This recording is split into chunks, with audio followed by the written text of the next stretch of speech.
Assalamualaikum warahmatullahi wabarakatuh. Waalaikumsalam warahmatullahi wabarakatuh. Alhamdulillahirabbil alamin. Wa bihi nasta'inu ala umuri dunya waddin. Wassalatu wassalamu ala asyrofil anbiya'i wal mursalin sayyidina wa maulana Muhammadin wa ala alihi wa sahbihi ajma'in, amma ba'd. Alhamdulillah, saudara-saudaraku kaum muslimin muslimat yang dirahmati Allah, sahabat channel Santri Polos dimanapun Anda berada, semoga kita semuanya selalu dilindungi Allah Subhanahu wa Ta'ala, selalu diberikan rezeki yang barokah, umur yang barokah, anak-anak yang soleh solehah, selamat Amin. dunia dan akhirat. Amin ya rabbal alamin. Amin.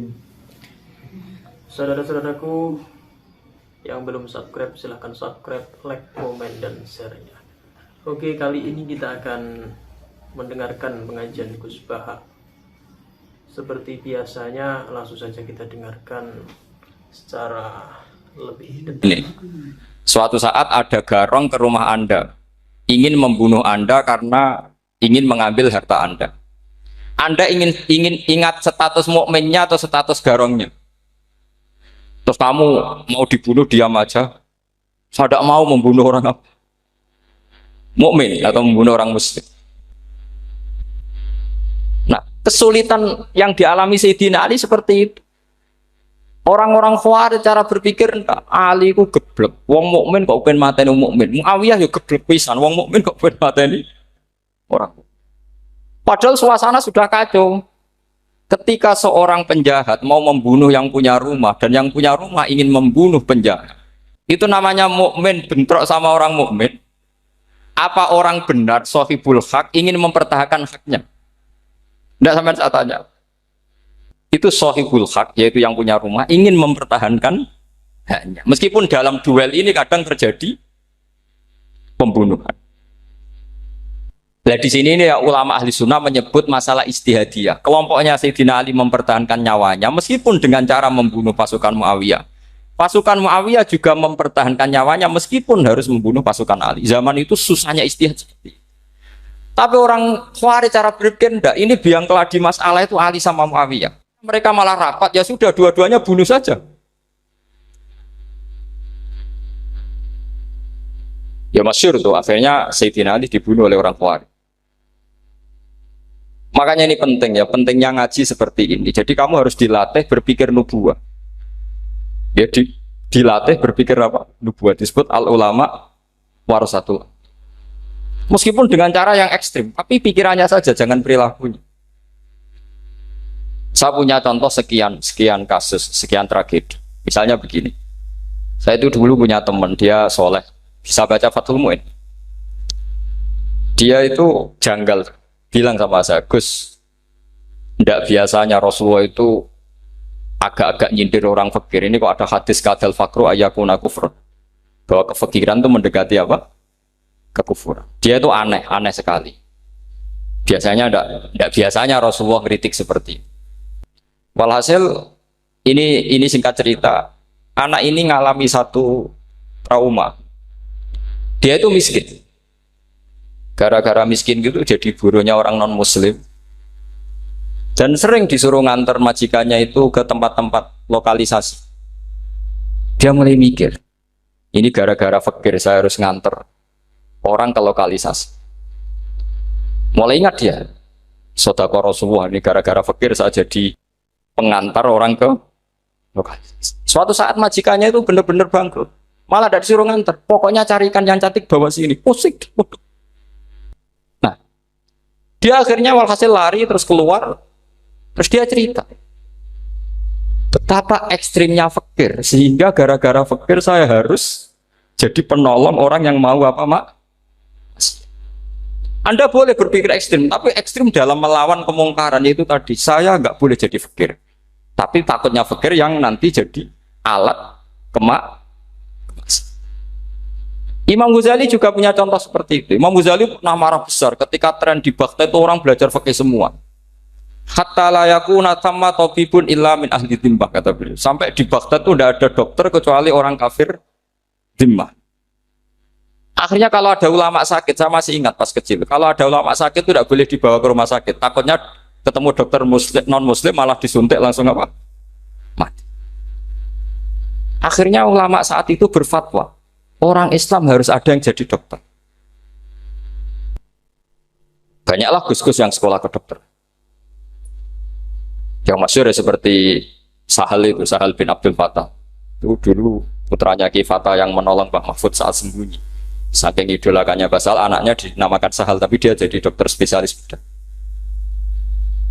Begitu seterusnya urusan negara. Dulu itu orang jabat itu tidak boleh, karena jabat itu dekat dengan syubhat, dekat dengan haram. Tapi gara-gara pejabatnya non-muslim, kalau bikin aturan ya ala non-muslim. Ulama akhirnya sadar, andikan kita yang jabat pasti tidak seperti itu. Bisa bikin perda ini, bisa bikin pelaturan begini yang menguntungkan Islam. Nah, jadilah banyak pejabat yang sekarang muslim.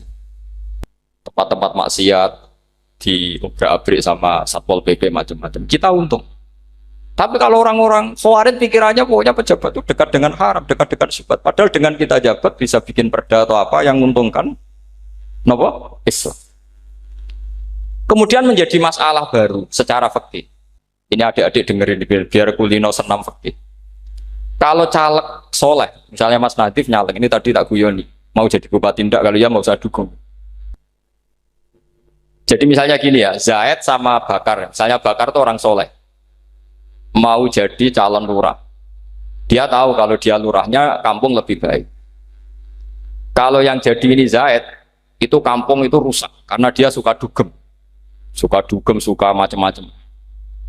Kemudian Zaid ini pasti jadi karena beli suara. Misalnya per kepala itu dibeli 50.000. Bakar ini kalau nggak beli suara, kalah. Padahal dengan kalahnya Bakar artinya kemenangan kemungkaran. Itu zaman era Fathul Mu'in, muridnya Ibnu Hajar Al-Hitami. Ibnu Hajar muridnya Abu Zakaria Al-Ansori itu fatwa. Yang soleh ini wajib beli suara, bukan boleh, wajib beli suara. Tapi ini namanya tidak nyuap, perlu dicatat, ini namanya tidak nyuap. Jadi tidak bisa kamu kaitkan misalnya ar-rosi wal murtasi finnar. Yang nyuap maupun yang menerima suap adalah sama-sama di neraka. Tidak bisa seperti itu. Karena logikanya dibalik. Sekarang Bakar ini beli suara itu untuk membeli kebenaran. Untuk mengawal kebenaran. Zaid beli suara untuk menopang kebatilan. Berarti namanya Bakar ini penyuap atau pembeli kebenaran? Pembeli kebenaran. Harus dibedakan. Nah, ini pentingnya ulama. Memang nyatanya seperti itu. Yang dikatakan nyuap, riswah itu adalah membayar uang li'ib tolil hakti untuk membatalkan kebenaran atau membenarkan kebatilan. Itu namanya nyuap.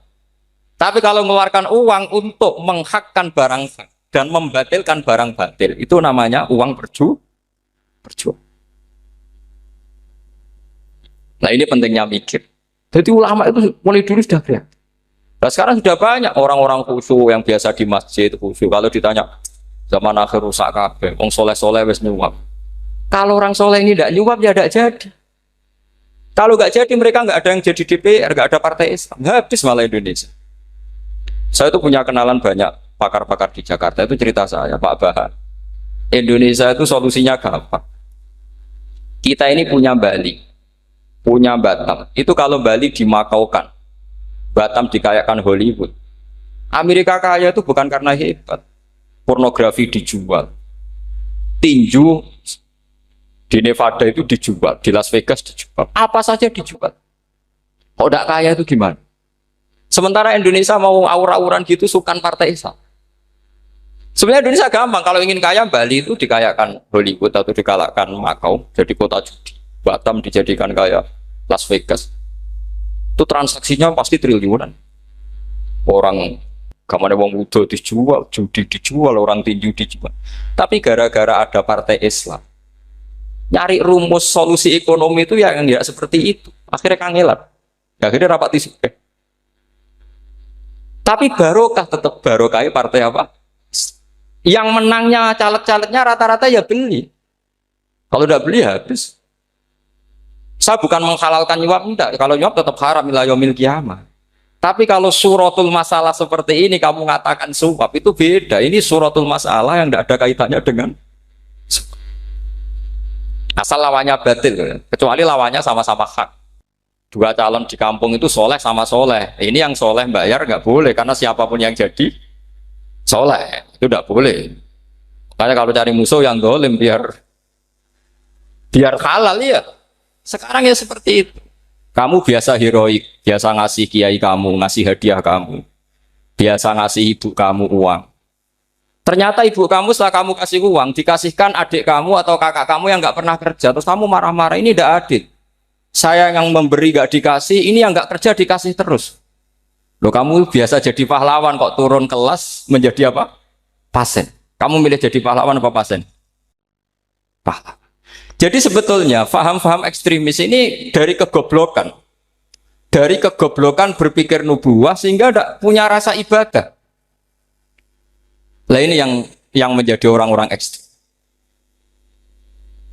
Jadi korban pertama ekstremitas itu bukan sahabat tapi Rasulullah Shallallahu Alaihi Wasallam, yaitu Nabi dibilangin oleh mereka, "I'dil ya Muhammad, kamu kalau bagi harus adil." Pikiran mereka kalau adil sama rata sama. Jadi kalau pakai pikiran itu, saya minum di sini itu haram. Mau ndak ikut bikin kok minum.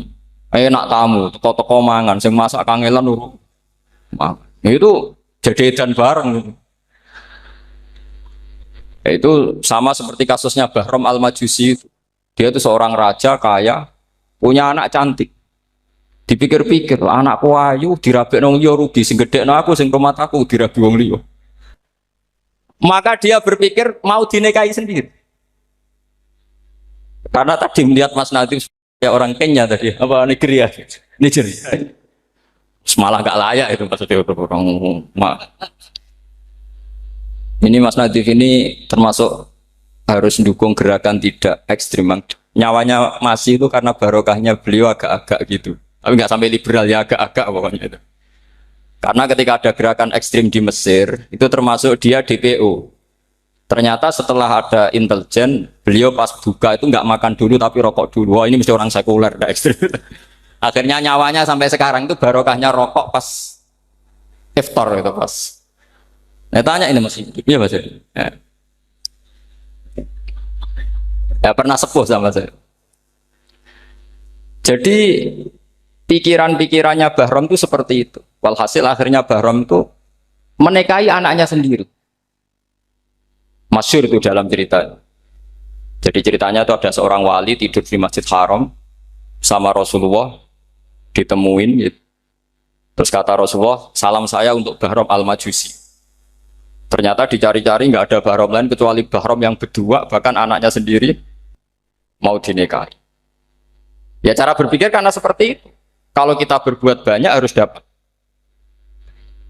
Itu bahaya. Bahaya sekali karena kalau dalam teori beragama itu al-yadul ulya khairum minal yadis sufla. Kalau biasa ngasih ya ngasih saja, itu heroik. Itu bagus. Jangan biasa ngasih sekarang bermental apa? Pas.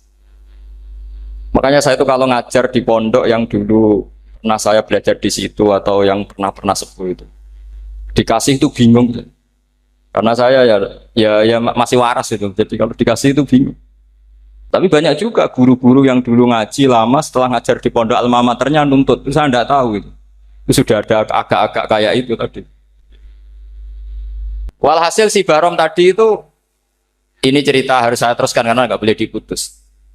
Dapat salam dari Rasulullah. Ternyata di balik nakalnya dia itu pas mau bulan pertama, malam pertama itu ada seorang janda sepuh ke situ. Ganggu dia tentu ya. Ketika dikejar pulang lagi sampai 3 kali. Dia tanya, kenapa Bu kamu begitu? Katanya, saya ini anak-anak saya kelaparan. Kalau saya pulang anak-anak saya nangis minta makan. Saya ingin minta Anda. Tapi setelah saya ingat Anda ini majusi, saya mukmin, saya mukminah, saya pulang. Ya sudah Bu, kamu di rumah saja. Nanti saya kirimi makan. Dikirimi sendiri, padahal dia seorang raja, orang kaya. Barokahnya itu dia dikasih tobat sama Allah. Dan paginya ketemu tamu yang mengirimkan salam dari Rasulullah SAW. Akhirnya Bahram ini menjadi muslim.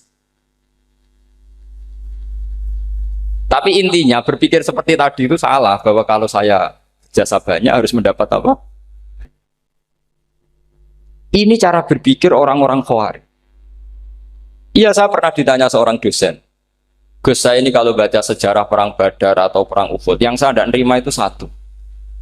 Kenapa setiap ghanimah, harta orang kafir dan istrinya orang kafir kok disita orang Islam, dan yang perempuan jadi amat, kemudian juga digauli orang Islam, yang hartanya orang kafir juga jadi asetnya orang Islam, kok kayak garong. Dia tanya seperti itu sama saya. Terus saya jawab, kalau sampean ada garong dan kemudian bawa senpi, senjata api, kemudian garong Anda, penjahat Anda lumpuhkan, ya senpi itu harus Anda kembalikan. Monggo penjahat ini kagungan jenengan beto wangsul. Karena ada milik Anda, harus dikembalikan. Wah, tidak bisa Pak, kalau saya kembalikan pasti dipakai jahat lagi, dipakai kriminal lagi. Ya sama, kalau asetnya orang kafir dikembalikan ke orang kafir akan menjadi aset kekafiran lagi untuk menghancurkan kita. Nah, perempuan juga sama. Perempuan itu alat produksi. Jika perempuan tadi dikembalikan ke orang kafir, maka kamu menolong populasi orang. Ya seperti itu. Paham?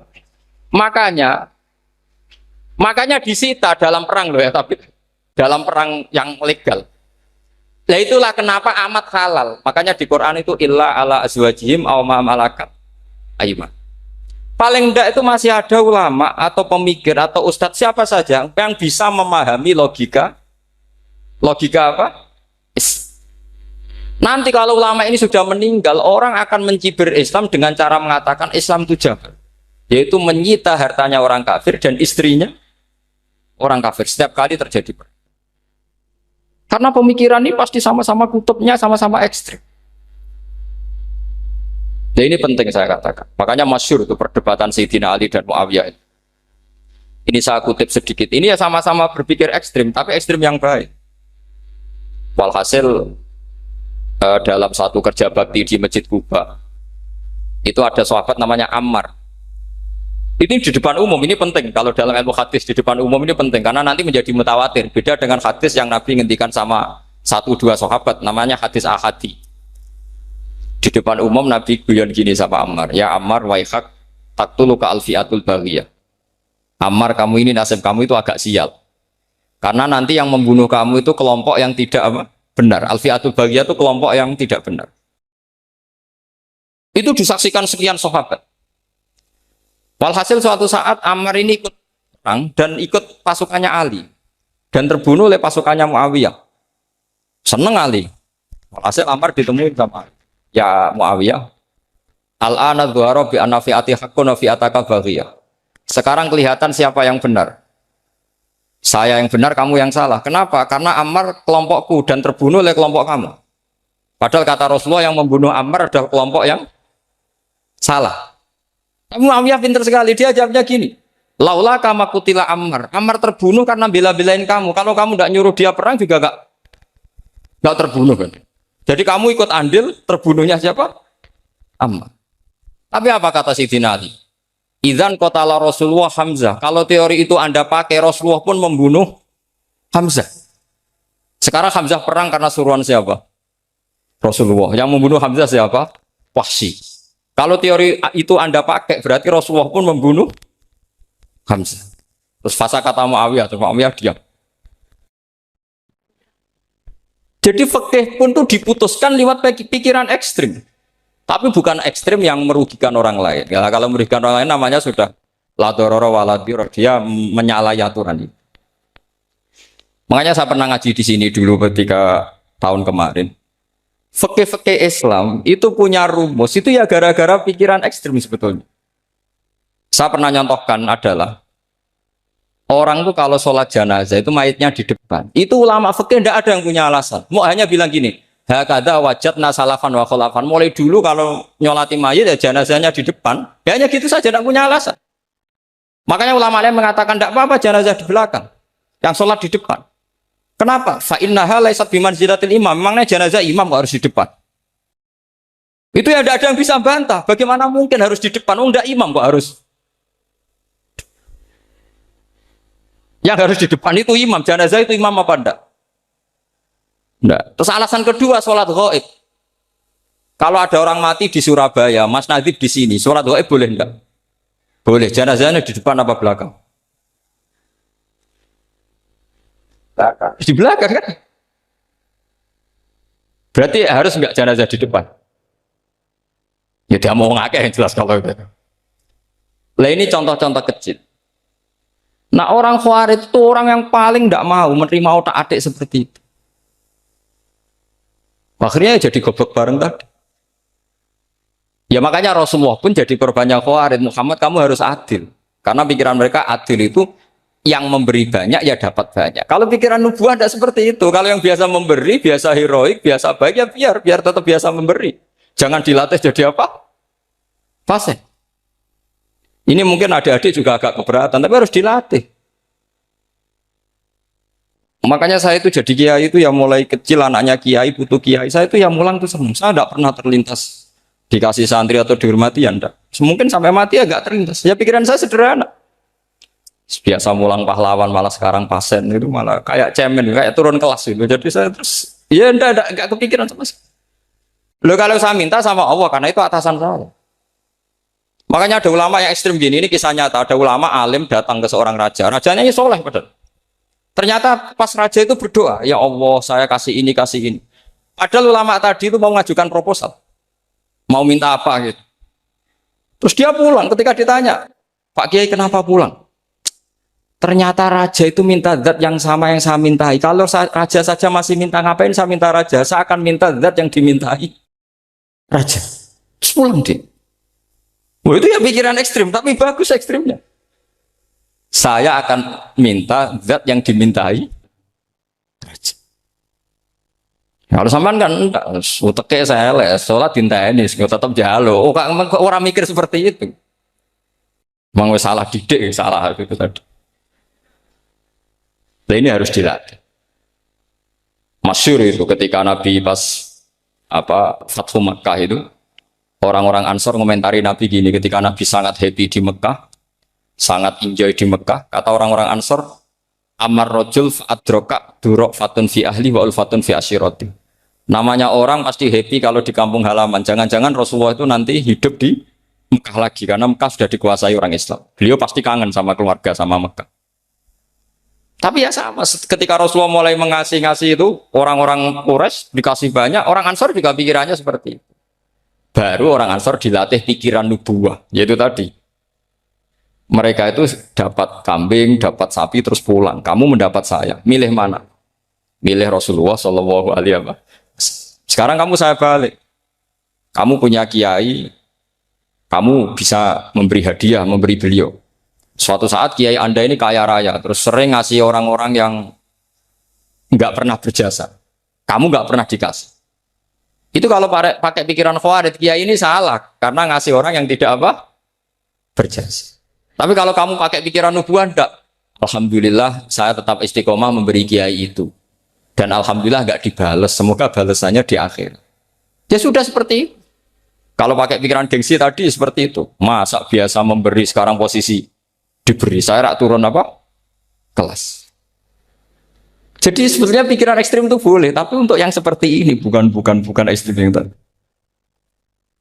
Makanya ini disebut al-hujjat. Al-hujjat itu satu logika yang bisa mematahkan asumsi awal.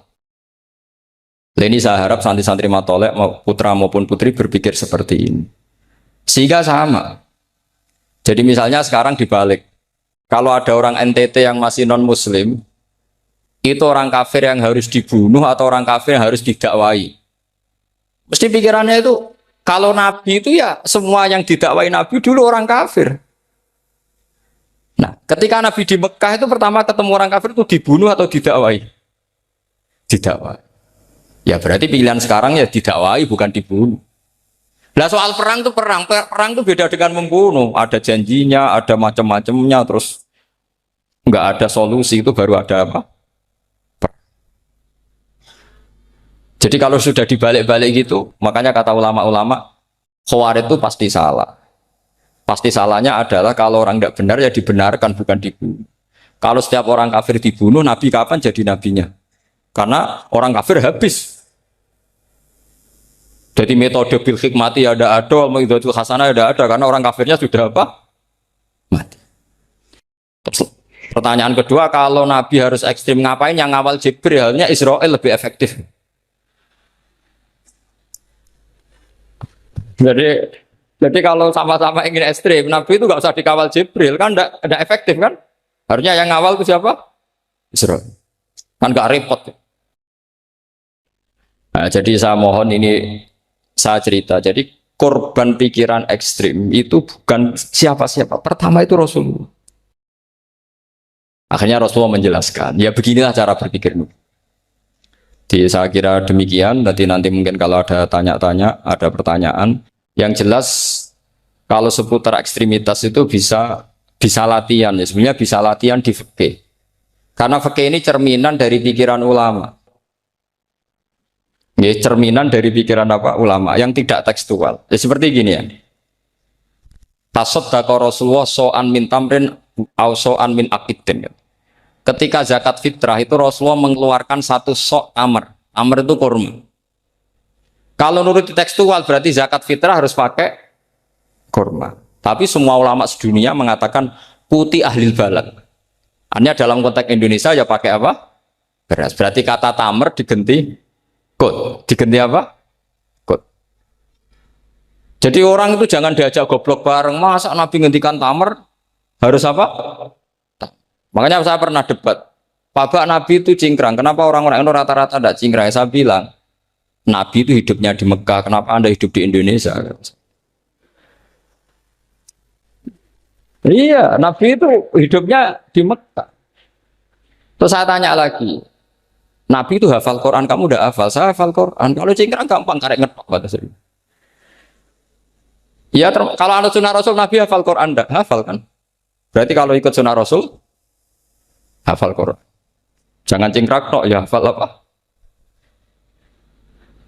Ya sama poligami juga gitu yang tadi diceritakan Mas Natif itu. Nabi itu poligami setelah Khadijah meninggal. Apa mereka mau nunggu istri pertama meninggal? Kalau ingin persis nunggu istri pertama meninggal. Iya.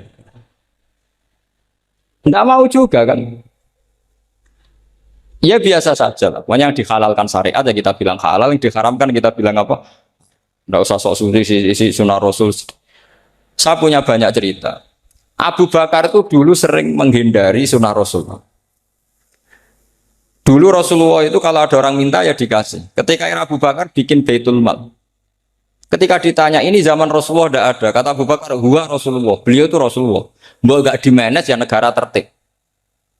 Umar bikin pasukan itu diangkat negara. Kalau dulu zaman Nabi yang ikut perang bahaya, yang tidak perang namanya munafik. Era Umar tidak, militer itu ditunjuk. Ya digaji pakai Diwanul Murtaziqah. Ketika ditanya, kenapa ada kayak Rasulullah? Huwa Rasulullah, mau tidak tertib pun tetap negara stabil. Karena ada karismanya. Jadi kadang-kadang dalam banyak hal itu kita malah tidak boleh persis Rasulullah karena kadang banyak khususnya. Yaitu contoh yang paling masyhur di fikih ya kayak Nabi itu nikah 9 itu khususnya. Dalam strategi juga sama. Dalam strategi memanage negara juga sama. Banyak sahabat yang punya ide yang zaman Nabi itu tidak ada. Ketika ditanya kenapa tidak persis Nabi, katanya huwa Rasulullah. Ya Rasulullah itu meskipun seperti itu, meskipun tidak tertib secara rasional, tetap dikawal wahyu. Makanya negara baik-baik saja. Kalau saya ini hanya Abu Bakar, kalau tidak ya repot. Umar ya sama, bikin Diwanul Murtaziqah. Utsman juga sama, di-manage negara. Sayyidina Ali juga di-manage. Kalau Nabi tidak. Tapi tidak apa-apa, karena ada karisma. Sama tak cerita nih, masalah zakat yang masyhur. Orang paling bakhil sekalipun, paling kikir sekalipun, itu zaman Rasulullah bayar zakat. Karena pikirannya setelah zakat dikasihkan, Rasulullah mendoakan. Khudh min amwalihim shadaqatan tutahhiruhum wa tuzakkihim biha wa sholli alaihim. Inna sholataka sakanul lahum. Era Abu Bakar enggak. Sorry ya Abu Bakrin, dulu kita zakat sama Rasulullah karena didoakan beliau. Kamu hanya Abu Bakar, saya tidak mau zakat. Ya sama lah seperti orang dipimpin ulama-ulama karismatik. Orang dipimpin Badullah itu tidak usah metai, santri sudah nurut. Dipimpin Nazif, gak bikin pelaturan, habis pondok. Kalau ndak ngancam nggak gini, ditakzir nggak gini, habis. Zaman Badola dehem tok santri wedi. Mas Nadif dehem, oh enggak. Nah, makanya Rasulullah itu tidak banyak bikin pelaturan. Rasulullah itu kalau mau perang itu hanya bilang sahabat, saya besok ditantang Abu Sufyan di sini. Saya mau perang. Oh itu sahabat ikut semua. Orang melihat wajahnya, melihat karismanya sudah tertarik ingin menyelamatkan beliau. Kita tidak akan ridho Rasulullah keluar sendiri. Kalau Abu Bakar ya enggak. Pertama Abu Bakar pidato sudah sopan. Saya memimpin kamu. Ini kutulitu walas tubuh khairikum. Saya ini memimpin kamu, tapi bukan berarti saya yang terbaik. Jika saya benar maka dukunglah. Kalau salah ingatkan. Itu pertama orang-orang bilang apa? Fawwala uqiman nakabisef. Nanti kalau Anda salah tak ingatkan pakai pedang. Ya karena hanya Abu Bakar bukan Rasul. Jika diaturlah, ini ada militer, ada pengawal, ada Baitul Mal. Era Umar lebih modern lagi, ada Diwanul Murtazikoh, ada macam-macam. Ya Rasulullah nggak ada. Nah sekarang orang sidik-sidik muni sunnah Rasul. Padahal ada sunnah Rasul yang khasnya Rasulullah sebagai nubuwah. Ya, khasnya Rasulullah sebagai apa? Coba Nabi itu istrinya 9. Semuanya cerita tentang tahajudnya Nabi, witirnya Nabi. Apa kira-kira Mas Nadif kalau punya istri 4 ceritanya tentang tahajudnya Mas Nadif? Kan enggak. Nah, jadi saya mohon, sebetulnya pikiran-pikiran ekstrim itu karena enggak mau belajar. Enggak mau belajar. Kalau mau belajar itu, kata Imam Ghazali itu dalam kitab Imla, Al-Imla fi Iskalatil Ikhya itu, fal ma'ani awsa'u minal ibarat. Yang namanya ma'ani itu awsa'u minal ibarat. Jadi yang fal ma'ani awsa'u minal ibarat. Jadi yang namanya makna itu lebih luas minal apa? Ibarat. Nah, ini contoh yang paling nyata ya Sayyidina Ali. Ketika Sayyidina Ali perang sama Muawiyah, itu Sayyidina Ali bilang sebaiknya Muawiyah kirim delegasi mediator. Saya juga kirim mediator. Terus orang-orang Khawarij karena tadi tekstual. Mahada ya Ali. Ini apa ya Ali? Lam yujad fi kitabillah. Aturan mediator itu tidak ada di Quran. Bahwa kalau kita perang harus ada mediator itu tidak ada. Terus Sayyidina Ali baca ayat wa in khiftum shiqaqa bainihima fab'atsu hakaman min ahli wa hakaman min ahliya. Jika lelaki dan perempuan, suami istri terjadi shiqaq, terjadi konflik, maka suami kirim satu mediator, yang pihak perempuan juga kirim mediator. Terus Sayyidina Ali ngendikan wa amru Muhammad a'dhamu min amri rajulin wa imra'atin. Urusan umat Muhammad lebih serius ketimbang urusan hanya sekedar suami dan istri. Maka kita butuh hakam, butuh mediator. Baru 4.000 orang Khawarij tobat ngikuti pikirannya Sayyidina Ali yang tidak tekstual. Sama seperti zaman Rasulullah. Ketika Rasulullah mau perang Badar, saya ini mau perang Badar kata Rasulullah. Musuh saya itu 1.000 lebih. Kalian hanya 313. Apa kita teruskan? Itu sahabat langsung bilang gini, saya itu hafal teksnya. Idzan lanaqulu laka kama qalat banu Israil fathab anta wa rabbuka faqatila inna hahuna qa'idun walakin idhab anta faqatila inna ma'akum muqatilun. Ini kelihatan sekali bahwa para sahabat sudah ada tekstual. Orang-orang Bani Israel ketika melihat Musa katanya sakti dan orang dekat Allah, itu cara berpikir orang Bani Israel gini. Walhasil ada perintah supaya Musa itu merangi kaum Jabarin. Orang Jabar ini gagah-gagah, pikirannya orang Bani Israel. Musa kami itu sakti dekat Allah, ya sudahlah sama Allah saja sana, tak tunggu di rumah kabarnya. Itu kan sama dengan santri semedit, roh kiai ini suga, kiai aku suga, terus tak pikirkan seperti itu. Ya sama seperti itu. Nabi ku kekasih Allah, mesti perang menang, terus tak ewangi mesti menang. Fadhab anta wa rabbuka faqatila inna hahuna. Kok itu? Ya sudah kamu berangkat saja sama Tuhan, tak tunggu di rumah. Tapi apa kata para sahabat Ansor ketika Nabi minta supaya mereka dukung di perang Badar? Langsung bilang, idzan lanaqulu laka kama qalat banu Israil. Kita tidak akan bermental kayak Bani Israil. Ini tekstual apa enggak? Mereka punya mafhum, punya pikiran. Cara Mas Nadi punya kreatif. Bahwa ini mental yang bejat, kita tidak akan meniru seperti.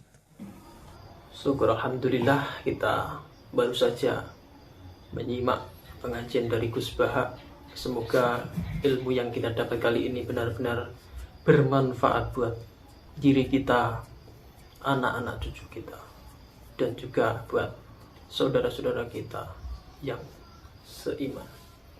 Terima kasih buat yang sudah menonton sampai akhir. Semoga rezekinya ditambah dan diberikan keselamatan di dunia dan akhir. Amin ya rabbal alamin.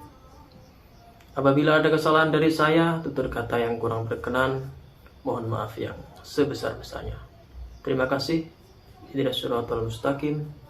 Wallahul muwaffiq ila aqwamit thoriq. Assalamualaikum warahmatullahi wabarakatuh.